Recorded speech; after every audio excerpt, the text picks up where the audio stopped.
नमस्कार साथियों, स्वागत है आपका ज्ञानपढ़ परिवार में। आज साथियों जो रीट परीक्षा का जो पेपर हुआ था 4 शिफ्टों में, उसका शिफ्ट 1 का प्राइमरी लेवल का जो साइकोलॉजी का पोर्शन है उसको हम लोग सॉल्व करेंगे और ये देखेंगे कि हम लोगों ने जो रीट परीक्षा की तैयारी की थी और हम लोगों ने कितना कर पाया।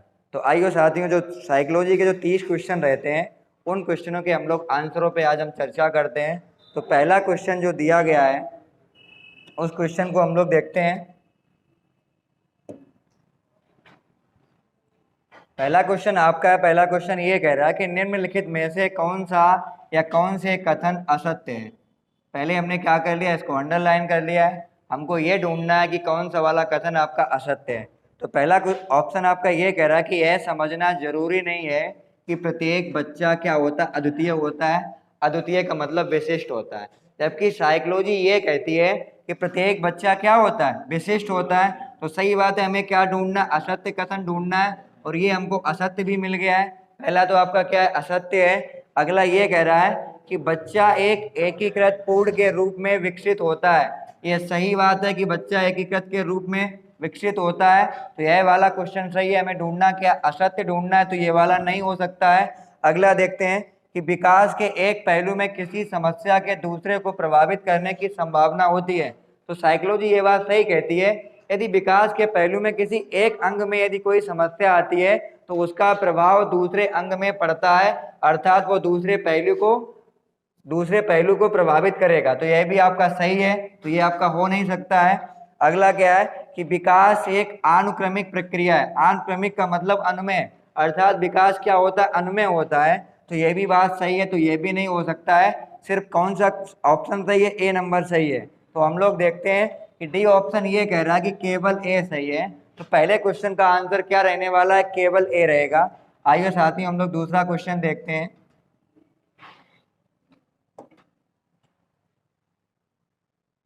और दूसरा क्वेश्चन कह रहा है कि खाली जगह तब होता है या होती है जब परिपक्वता और अनुभव के कारण मनुष्य में क्रमबद्ध और प्रगतिशील परिवर्तन होते हैं। तो परिपक्वता और अनुभव के कारण जो परिवर्तन होते हैं वो किस में परिवर्तन होते हैं, वो विकास में परिवर्तन होते हैं। और हम लोगों ने चैप्टर पढ़ा था वंशानुक्रम और विकास वाला जो चैप्टर पढ़ा था वातावरण के साथ, जो हम लोगों ने सीखा था, वहां पर यह बताया गया था कि परिपक्वता और अनुभव के कारण जो भी मनुष्य में क्रमबद्ध जो परिवर्तन होते हैं वो क्या कहलाएगा, वो आपका विकास कहलाएगा। तो इसका आंसर क्या रहेगा सही, इसका आंसर रहेगा विकास सही रहेगा।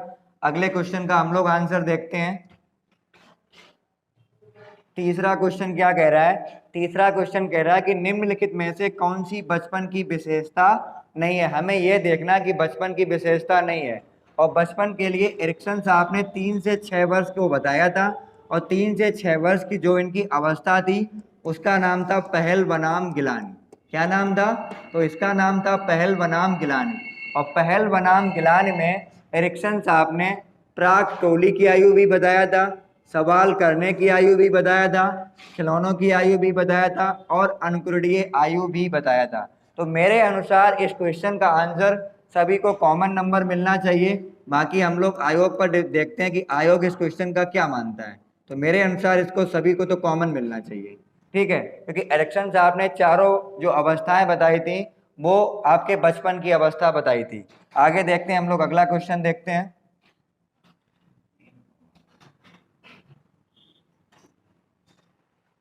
और अगला क्वेश्चन आपका ये कह रहा है कि प्रकृति एवं पोषण विवाद। तो पहले साथियों ये देख लें, प्रकृति का मतलब होता है आनुवांशिकता या आपका वंशानुक्रम, और पोषण का मतलब होता है वातावरण। पोषण का अर्थ क्या होता है, वातावरण। तो हमारा क्या बन गया, आनुवांशिकता एवं वातावरण। और आनुवांशिकता एवं वातावरण किसमें ऑप्शन है, तो ए नंबर ऑप्शन है। तो इस क्वेश्चन का आंसर क्या रहेगा सही, ए क्वेश्चन है, ए नंबर सही रहेगा। पांचवा क्वेश्चन हम लोग देखते हैं कि कौन सा रहने वाला है। पांचवा क्वेश्चन ये कह रहा है कि प्रतिभाशाली बालकों की बुद्धि लब्धि क्या होती है। तो टर्मन के अनुसार प्रतिभाशाली बालकों की बुद्धि लब्धि कितनी होती है, 140। और यहाँ पर किसी मनोवैज्ञानिक के आधार पर नहीं पूछा गया, तो हमको कितनी माननी है, 140 ही माननी है। यदि किसी मनोवैज्ञानिक के आधार पर पूछता तो 130 मानी, किसने, क्रो एंड क्रो ने मानी। और 120 किसने मानी, तो 120 मानी आपके पॉल विंगी ने मानी, और मिल साहब ने 170 से 200 के बीच मानी है।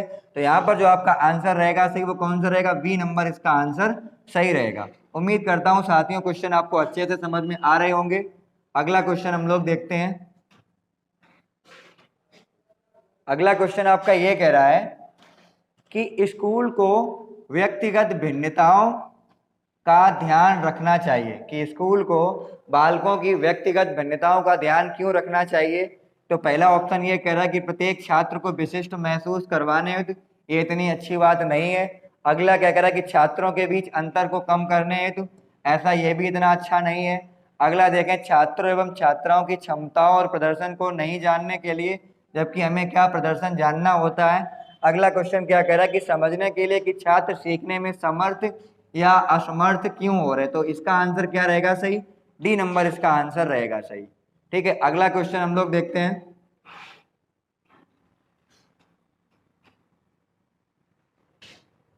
अगला क्वेश्चन कह रहा है कि 16 वर्ष आयु का बच्चा जिसकी बुद्धि परीक्षण में बुद्धि लब्धि कितनी मिली, 75 अंक प्राप्त हुए, तो उसकी मानसिक आयु पूछ रहा है। तो हमारे पास सूत्र क्या है, बुद्धि लब्धि बराबर क्या होती है, बुद्धि लब्धि बराबर होती है मानसिक आयु बटे वास्तविक आयु इंटू 100। तो रख देंगे 75 आपकी बुद्धि लब्धि है, मानसिक आयु हमें निकालना है, वास्तविक आयु 16 दी गई है, इंटू 100। 25 तिया 75, 25 चौकू 100, 4 चौकू 16, तो x बराबर आपकी आ गई 12 वर्ष आ गई। तो कितना आ गया, इस क्वेश्चन का आंसर क्या रहेगा सही, तो इस क्वेश्चन का आंसर रहेगा 12 वर्ष सही रहेगा। उम्मीद करता हूँ साथियों समझ में आ रहा होगा आपको अच्छे से। अगले क्वेश्चन को हम लोग देखते हैं। अगला क्वेश्चन क्या कह रहा है कि प्रत्येक व्यक्ति का कार्य निश्चित योग्यताओं का प्रतिबिंब होता है। किसी विशेष कार्य को करने में व्यक्ति अपनी समस्त मानसिक योग्यताओं में से कुछ प्रतिदर्श, और प्रतिदर्श का मतलब क्या होता है, नमूना, क्या होता है, नमूना। और नमूने की बात किसने की थी, थॉमसन ने। अपना जो बुद्धि का सिद्धांत दिया था, उनका मानना था कि बुद्धि होती है कुछ योग्यताओं से मिलकर बनी होती है, कुछ सैंपलिंग के रूप में होती है। तो सैंपलिंग या नमूने की बात किसने की थी, थॉमसन ने की थी। तो बुद्धि के बारे में कहीं पर भी कथन आएगा तो जो आपके थॉमसन साहब थे उन्होंने अपनी हर कोटेशन में प्रतिदर्श या नमूने की बात की थी। तो इस कोटेशन का आंसर क्या रहेगा सही, थॉमसन साहब रहेगा सही। आगे देखते हैं हम लोग। अगला क्वेश्चन ये कह रहा है कि निम्न में से कौन सी व्यक्तित्व मापन की प्रक्षेपी विधि, तो पहले बात वही है, व्यक्तित्व मापन की दो विधियां, प्रक्षेपी और अप्रक्षेपी विधि। किसने दी थी, सिगमंड फ्राइड ने विधि दी थी। दोनों विधियों का किसने दी, सिगमंड फ्राइड ने दी। तो प्रक्षेपी विधि में कौन कौन सी आएगी, सिर्फ एक विधि आएगी आपकी प्रक्षेपी विधि में, कौन सी आएगी, कथानक संप्रत्यय परीक्षण आएगी। बाकी आपकी सारी विधियां कैसी हैं, अप्रक्षेपी विधियां। अगला क्वेश्चन हम लोग देखते हैं। अगला क्वेश्चन ये कह रहा है कि सृजनात्मकता मुख्यतः किससे संबंधी है। तो गिलफोर्ड महोदय ने 1967 में SOI मॉडल दिया था, जिसमें सृजनात्मकता का संबंध अपसारी चिंतन से बताया था। और अपने SOI मॉडल में इन्होंने क्या दिया था, एक अभिसारी चिंतन दिया था और एक अपसारी चिंतन दिया था। तो अभिसारी चिंतन का संबंध इन्होंने बुद्धि के साथ बताया था और अपसारी चिंतन का संबंध इन्होंने रचनात्मकता या सृजनात्मकता के साथ बताया। तो इसका आंसर क्या रहेगा सही, सृजनात्मकता। आगे देखते हैं कि निम्नलिखित में से कौन सी स्थिति समायोजन को बढ़ावा देती है। हमें क्या ढूंढना है कि कौन सी स्थिति ऐसी है जो समायोजन को बढ़ावा देगी। तो तीव्र चिंता यदि आप करेंगे तो आपको समायोजित होंगे। अपराध एवं बोध के बाद जुनूनी सोच करेंगे तो ये भी आपको समायोजन में सहायता नहीं देगा। बीमारी का डर आपको आएगा तब भी आपको क्या होंगे, आपको समायोजित होंगे। यदि आपको भय से आप भय नहीं होगा और साथ आप चिंता से मुक्त होंगे तो आप अपने आप को क्या कर लेंगे, आप अपने आप को समायोजित कर लेंगे। तो इसका आंसर क्या रहेगा सही, डी नंबर इसका आंसर रहेगा सही। उम्मीद करता हूँ साथियों आपको समझ में आ रहा होगा। अगला क्वेश्चन हम लोग देखते हैं, क्वेश्चन नंबर 12। और क्वेश्चन नंबर 12 ये कह रहा है कि प्रतिभाशाली बालक के क्या लक्षण होते हैं। तो कक्षा में हम लोगों ने प्रतिभाशाली बालकों की विशेषताएं पढ़ी थी। उस विशेषता में एक तो विशेषता हम लोगों ने पढ़ी थी इनमें अभिव्यक्ति करने की योग्यता होती है। अभिव्यक्ति में मतलब नव्यता, मतलब अपने विचारों को नए तरीके से ये लोग अभिव्यक्त करते हैं। और दूसरा क्या, इन बालकों में जिज्ञासा होती है कि किसी काम को करने के लिए ज़्यादा से ज़्यादा जिज्ञासु होते हैं या प्रश्न ज़्यादा से ज़्यादा पूछते हैं। तो 1 और 2 इनकी रहेगी। तो अगला हमारा बी ऑप्शन ये कह रहा है कि 1 और 2 कह रहा है, तो इसका आंसर क्या रहेगा, बी नंबर इसका आंसर सही रहेगा। आगे देखें हम लोग, अगला क्वेश्चन है 13 नंबर।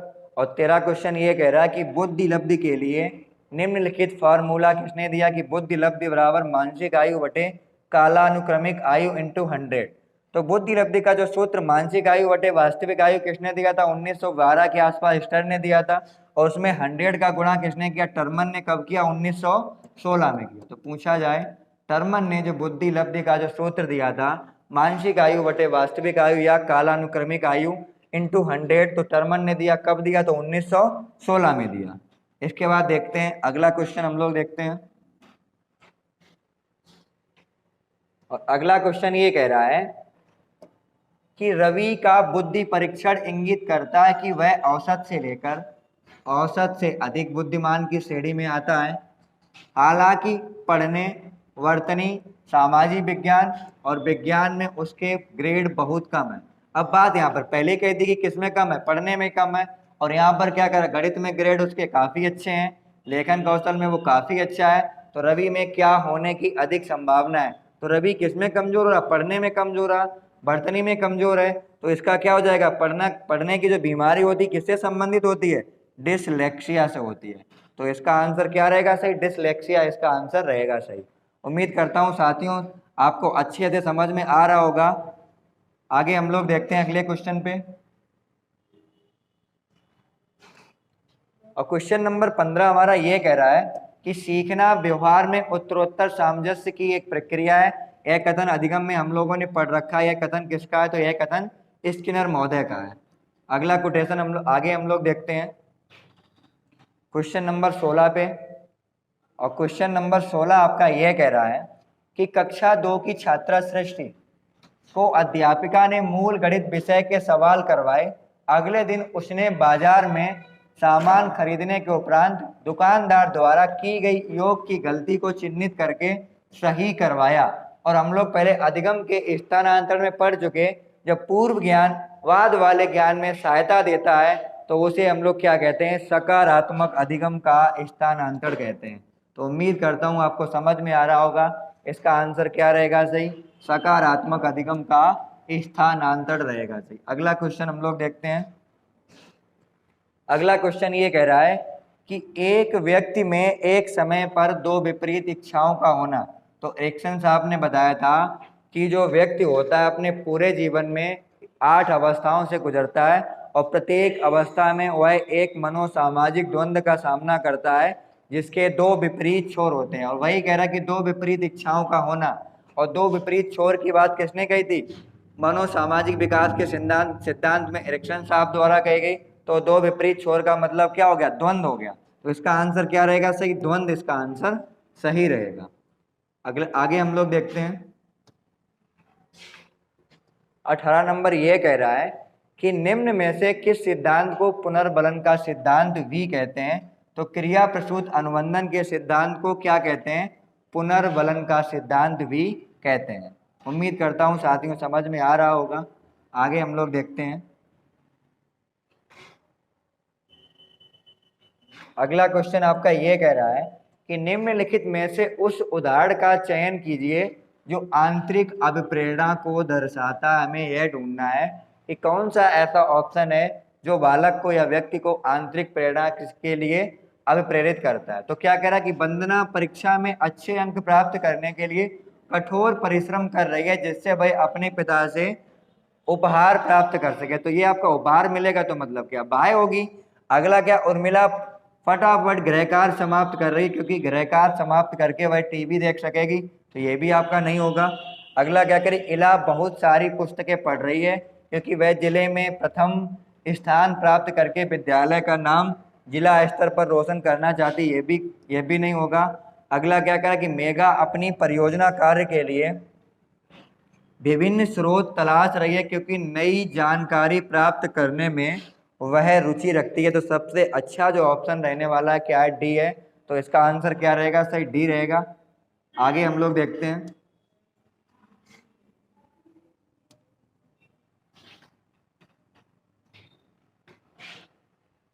अगला क्वेश्चन ये कह रहा है कि निम्न में से किसने अधिगम के सिद्धांत का प्रतिपादन नहीं किया। तो थॉर्नडाइक साहब ने भी किया, स्किनर ने भी किया, कोहलर ने भी किया। अधिगम के सिद्धांत किसने नहीं दिए, बीएस ब्लूम ने नहीं दिए। ब्लूम ने क्या दिए, ब्लूम की टेक्सोनॉमी दी, ब्लूम के डोमेन दिए या शिक्षण उद्देश्य दिए। तो शिक्षण उद्देश्य की बात किसने की थी, बीएस ब्लूम ने की थी। तो इसका आंसर क्या रहेगा, सही बीएस ब्लूम रहेगा। आगे हम लोग देखते हैं 21 नंबर। और 21 नंबर ये कह रहा है कि बार बार बच्चों को सजा से बचने या इनाम पाने के लिए सीखने की गतिविधियों में संलग्न होने के लिए कहना क्या दर्शाता है। और साइकोलॉजी आपकी एनसीएफ या साइकोलॉजी ये कहती है कि किसी बच्चे को अधिगम के दौरान बार बार टोकने या सजा से बचने या इनाम पाने के लिए आप इनको जोड़ देंगे तो क्या होता है कि जो ये सीख रहे होते हैं उस सीखने में इनमें क्या आती है, कमी आती है। तो देखते हैं कमी की बात किस ऑप्शन में कर रहा है। तो उनकी बाहरी प्रेरणा को कम करता है, ये हो सकता है लेकिन इतना अच्छा नहीं है। आगे देखते हैं। उनकी आंतरिक प्रेरणा को बढ़ाता है, ये तो कभी नहीं हो सकता है। आगे देख लें, बच्चों को लक्ष्य प्रदर्शन करने के बजाय महारत, और महारत दे दिया तो ये तो आपका हो ही नहीं सकता है। अगला क्या कह रहा है, बच्चों की प्राकृतिक रुचि और सीखने में शामिल होने की जिज्ञासा को कम करता है। तो सबसे अच्छा आंसर क्या है आपका, डी नंबर सही है। तो इसका क्या रहेगा, सही आपका डी रहेगा सही। उम्मीद करता हूँ साथियों आपको अच्छे से समझ में आ रहा होगा, क्योंकि यदि किसी बच्चे को आप बार बार किसी भी बात में आप टोकेंगे तो वह उसकी उस शिक्षा के लिए, अधिगम के लिए प्रेरित होता है, उसकी जिज्ञासा को क्या करेगा, कम करेगा। आगे देखें।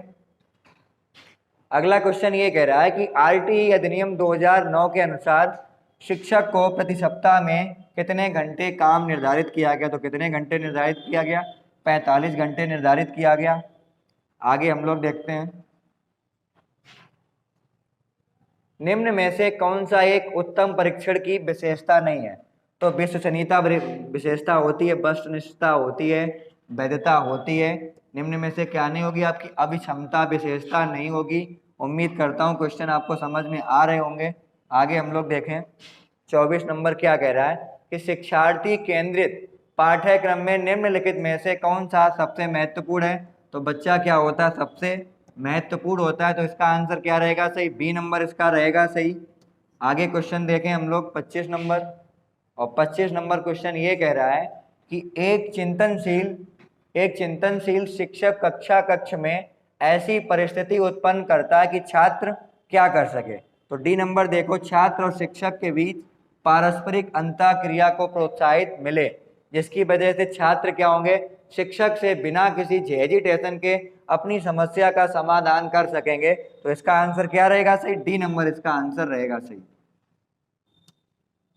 26 नंबर हम लोग देखते हैं। और 26 ये कह रहा है कि क्रियात्मक अनुसंधान का अर्थ क्या है। तो क्रियात्मक अनुसंधान, पहले तो बात यही आती, क्रियात्मक अनुसंधान दिया किसने।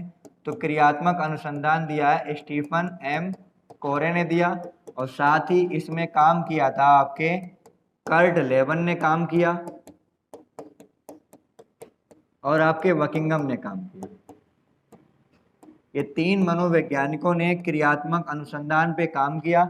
और क्रियात्मक अनुसंधान आपका ये कहता है कि एक शोध जिसमें तत्काल समस्या का समाधान ढूंढा जा सके या हल किया जा सके, क्रियात्मक अनुसंधान में यही किया जाता है। और सबसे पहले क्रियात्मक अनुसंधान में काम किसने किया, स्टीफन एम कोरे ने किया। आगे देखते हैं हम लोग।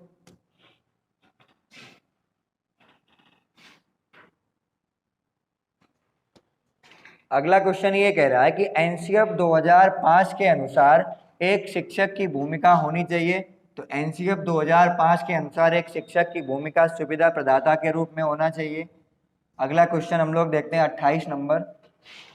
और 28 नंबर क्वेश्चन ये कह रहा है कि मूल्यांकन का उद्देश्य क्या होता है। मूल्यांकन का मतलब फीडबैक, और फीडबैक हमारा कहाँ पे आ रहा है, ये आ रहा है। क्या कह रहा है कि उस सीमा तक पुष्टि प्रदान करना जहाँ तक हम उत्पादनशील जीवन के लिए शिक्षा प्रदान करने में सफल रहे हैं।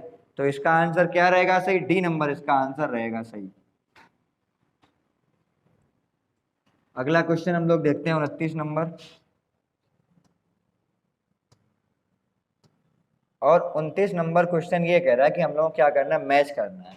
तो पहला ये कह रहा है कि समीप दूराभिमुख दिशा, और समीप दूराभिमुख का मतलब होता है केंद्र से परिधि की ओर, केंद्र से परिधि की ओर।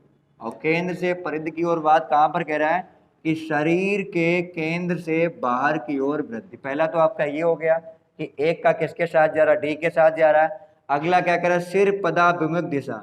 सिर पदाभिमुख का मतलब होता है सिर से पैर की ओर, सिर से पैर की ओर। अगला क्या कह रहा है आपका, अंतर वैयक्तिक विभिन्नता। और अंतर वैयक्तिक विभिन्नता का मतलब होता है विभिन्न बच्चे भिन्न भिन्न दर से बढ़ते हैं। अंतर वैयक्तिक का मतलब सभी के लिए होता है, और अंतरा वैयक्तिक का मतलब खुद के लिए होता है। तो चौथा वाला आपका क्या हो जाएगा, चौथा वाला हो जाएगा बी के साथ। अब हम लोग देखते हैं कि पहला डी, तो पहला डी मिल रहा है। दूसरा किसके साथ आपका है, तो दूसरा आपका जाएगा ए के साथ जाएगा, तो दूसरा आपका ए है। तीसरा आपका क्या बी के साथ है, तो बी भी यहाँ पे है। और चौथा आपके सी के साथ, तो ये भी आपका यहाँ पर है। तो इसका आंसर क्या रहेगा सही, ए नंबर इसका आंसर सही रहेगा। उम्मीद करता हूँ साथियों अच्छे से समझ में आ रहा होगा। और ये हम लोगों ने सिद्धांत भी पढ़ा था, पूर्वानुमेय का सिद्धांत, सिर से पैर की ओर और केंद्र से परिधि की ओर, या विकास दिशा का सिद्धांत। अगला 30 नंबर क्वेश्चन ये कह रहा है कि विकास किधर से किधर को होता है। तो हम लोगों ने विकास के सिद्धांत में पढ़ा था, विकास सामान्य से विशिष्ट की ओर होता है। उम्मीद करता हूँ साथियों साइकोलॉजी के ये 30 क्वेश्चन आपको अच्छे से आगे होंगे। आगे की जो चर्चा है हम लोग नेक्स्ट वीडियो में मिलते हैं। आप लोगों को जो 4 शिफ्टों में जो पेपर हुआ था रीड का, चारों को जो आपको आंसर की के साथ हम लोग सॉल्यूशन आपको देंगे। धन्यवाद साथियों, नमस्कार साथियों।